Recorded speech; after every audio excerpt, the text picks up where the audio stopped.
Could you explain to people, they often explain meditation?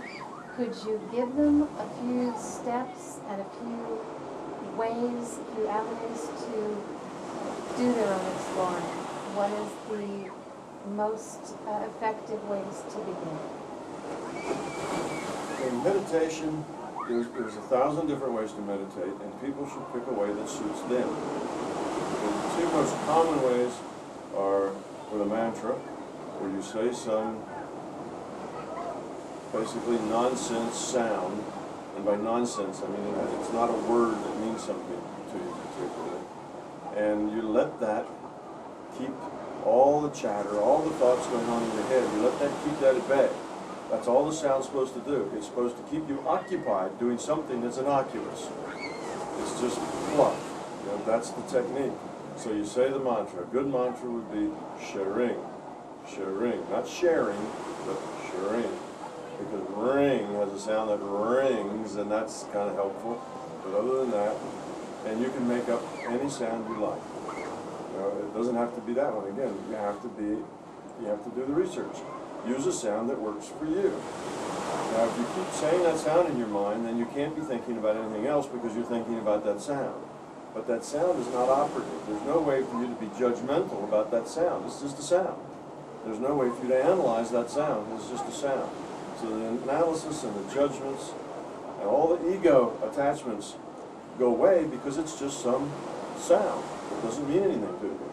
So you take all the chatter going on, all the judgment, all the analysis, and basically push it away because you're occupying your mind with this sound. That's the way the mantra works. With the breath, it's about the same way. You just think about your breath, you know, you notice your breath. You think about the breathing in, the breathing out, you know, and you take a slow, deep breath. And that's very boring. There's, again, not a lot of judgment involved. There's not a lot of analysis involved. It's just you breathing. You don't have to breathe on, you know, it's not like you have to breathe on purpose. You just breathe, and you're supposed to be aware of it. Well, it's the same thing. That awareness of something which there's no analysis and no judgment pushes out the thought. So those are the two most common ways to meditate. But people meditate listening to music, they meditate looking at art, they meditate just doing nothing, you know, closing their eyes and being still. All sorts of ways to meditate. What meditation means is a tool to allow you to get rid of the chatter going on in your head. When you can sit still for 20 minutes without thinking a thought, all the thoughts out of your head, not any thought comes into your mind, you just exist as point consciousness with no thoughts, then you're a really good meditator. See, most people can't do that long. Lots of people will experience it for 30 seconds, but not 30 minutes. And then suddenly these thoughts start coming in. They start, am I really doing this?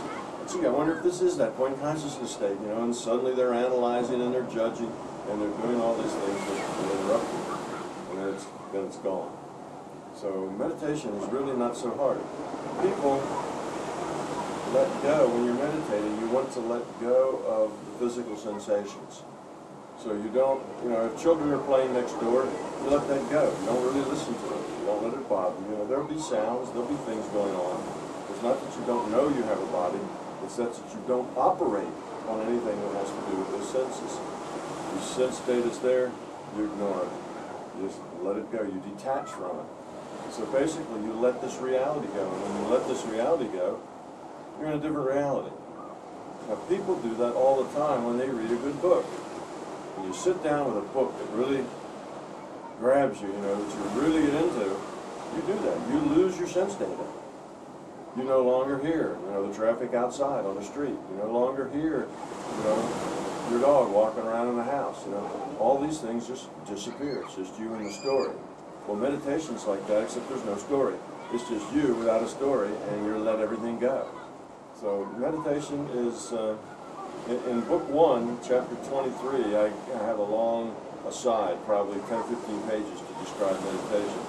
And for those of you who don't have the book, you can get it for free on Google Books, and you read that chapter, and it will tell you a lot of different ways to meditate, a lot of different styles, whether you learn by visuals or by hearing or by touching or something else. There's a